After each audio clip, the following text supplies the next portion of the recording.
ராஜ்யம் வருக, அந்த ராஜ்யத்தில் நான் மகிழ. உம்மோடு சேர்ந்து வாழ எனக்கு சிங்காசனத்தில்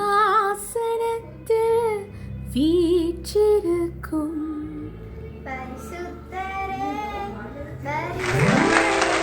ஆசீர்வாதம் உங்க வீட்டு வருட முழுவதும் ஆசீர்வாதம்.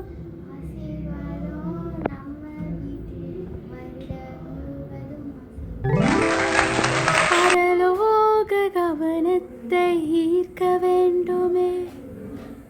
அப்பா உன் கண்களில் கிருபை வேண்டும். நீ வலது புறத்திலும்